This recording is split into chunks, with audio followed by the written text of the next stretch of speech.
महाराष्ट्र की राजनीति में एक बार फिर हलचल तेज हो गई है और इस बार चर्चा का केंद्र है चाचा और भतीजा। एनसीपी प्रमुख शरद पवार और डिप्टी सीएम अजीत पवार की एक साथ मौजूदगी ने सियासी गलियारों में नई हलचल पैदा कर दी है। तो क्या अजीत पवार की घर वापसी की तैयारी हो रही है? क्या एनसीपी दोबारा एक होगी? एक बार चाचा और भतीजे के फिर साथ आने की चर्चाएं तेज हैं। क्या है पूरी खबर, देखिए इस रिपोर्ट में।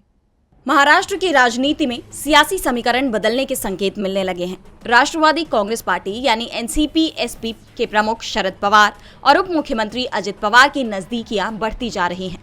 शरद पवार और अजित पवार एक बार फिर साथ नजर आए हैं। अजित पवार और शरद पवार सतारा में एक ही मंच पर दिखाई दिए। ये इस हफ्ते में दूसरी बार है जब चाचा भतीजे की जोड़ी सार्वजनिक रूप से एक साथ दिखाई दी।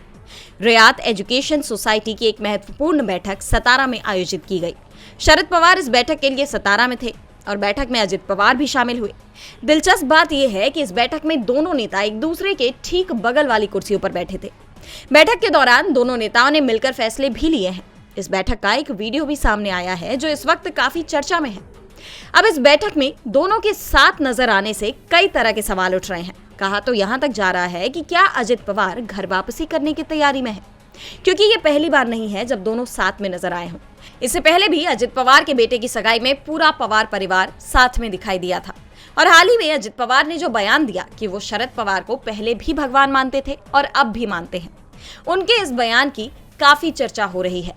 और अब उन दोनों का साथ नजर आना एक नई सियासी सुगबुगाहट को पैदा करता है। डीवी लाइव की रिपोर्ट।